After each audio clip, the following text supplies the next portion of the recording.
ప్రజాపాలన ప్రగతి ప్రణాళిక మహిళా వారోత్సవాల్లో భాగంగా సంగారెడ్డి జిల్లా మహిళా సమాఖ్య ఆధ్వర్యంలో స్నేహ సంఘాల సభ్యులకు మోడల్ పార్లమెంట్ నిర్వహించడం జరిగింది. శాసనపరమైన కార్యకలాపాల యొక్క ఒక విద్యాపరమైన అనుకరణ. ఇందులో పాల్గొనేవారు పార్లమెంటు సభ్యులుగా, మంత్రులుగా, సభాపతిగా పాత్రలు పోషించి విధానాలపై చర్చించడం, బిల్లులను ప్రవేశపెట్టి ఆమోదించడం, ప్రజాస్వామ్య ప్రక్రియను ముందుకు నడిపించడం వంటివి ప్రధాన లక్షణాలు పాత్ర పోషణ. ఇందులో పాల్గొనేవారు నిర్దిష్ట రాజకీయ పాత్రలను పోషించారు.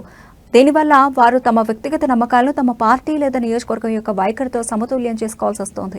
విధానపరమైన ప్రామాణికత, సమావేశాలు ప్రమాణం చేయడం, క్రమశిక్షణ అంశాలను లేవనెత్తడం, ప్రశ్నోత్తరాల సమయం నిర్వహించడం వంటి నిజమైన పార్లమెంటరీ నియమాలను ప్రతిబింబిస్తాయి. అవగాహన, చట్టాలు ఎలా తయారవుతాయి, పార్లమెంట్లో చర్చలు ఎలా జరుగుతాయనే దానిపై ప్రత్యక్ష అనుభవాన్ని, నైపుణ్యాలు, విద్యార్థులలో నాయకత్వ లక్షణాలు, పబ్లిక్ స్పీకింగ్, విమర్శనాత్మక ఆలోచన పెంపొందుతాయి. ప్రజాస్వామ్య విలువలు, ప్రజాస్వామ్య నిర్ణయాలు, సహనం, చర్చల ప్రాముఖ్యతను అర్థం చేసుకోవడానికి సహాయపడుతుంది. తరగతి గది నుండి జాతీయ స్థాయి వరకు విద్యార్థులకు రాజకీయ, పౌర విషయాలపై అవగాహన కల్పించడానికి ఈ కార్యక్రమాలు మాక్ పార్లమెంట్ ఏ విధంగా నిర్వహిస్తారు, విద్యార్థులు దీన్ని ఎలా అనుభవిస్తారు, నిజమైన పార్లమెంట్ సమావేశాలను లేదా చట్టసభల పనితీరును అనుకరించే విధంగా నిర్వహించడం జరిగింది. ఈ కార్యక్రమంలో డిఆర్డీఓ, అడిషనల్ డిఆర్డీఓ, పోలీస్ శాఖ అధికారులు, డిపిఎంఎస్, ఏపీఎంఎస్ సిబ్బంది పాల్గొన్నారు.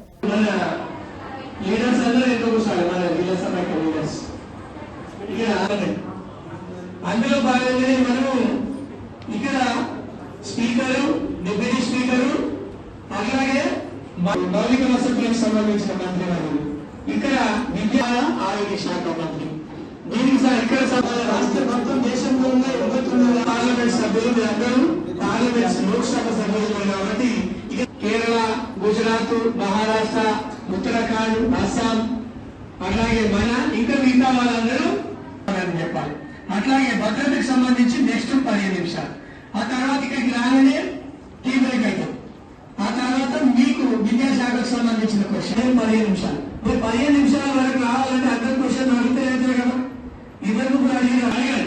ఒక్కరు మాత్రమే ఆమెకు అడిగి అడగదు, డిస్టర్బ్ అవుతారు. ఒక్కరు కూడా మాట్లాడకుండా ఈ సభను ప్రారంభిస్తాం.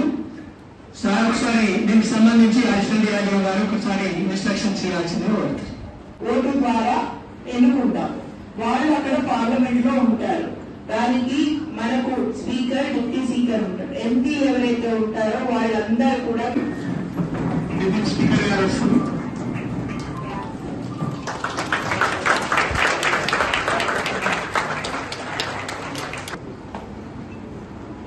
ముందుగా సభకు నమస్కారం.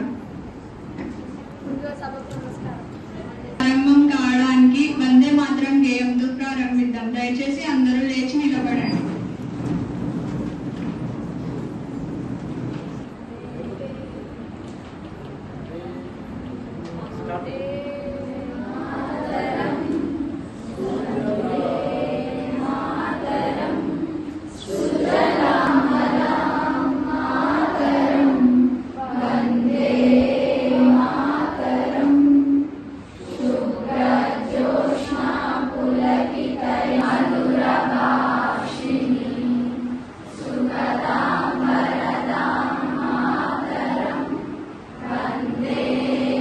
యొక్క ముఖ్య లక్ష్యాలు.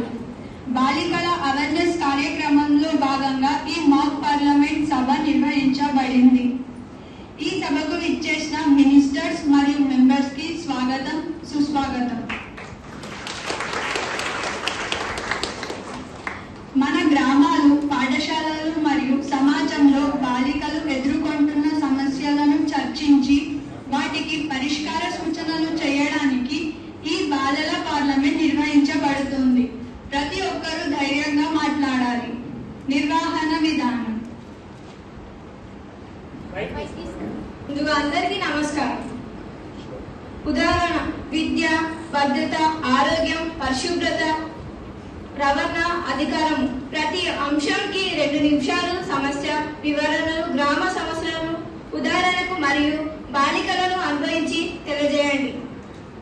మనం ఒక్కొక్క మంత్రి వర్యులతో సభని ప్రారంభిద్దాం. ముందుగా శిశు సంక్షేమ శాఖ మంత్రి వర్యులు మాట్లాడుతుందిగా కోరుతున్నాం. అధ్యక్ష,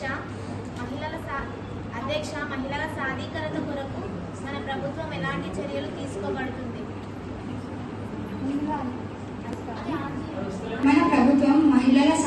కోసం 33వ శాతం రిజర్వేషన్ను, అలాగే షీటింగ్లను మరియు ప్రత్యేక చట్టాలను ఏర్పాటు చేసింది.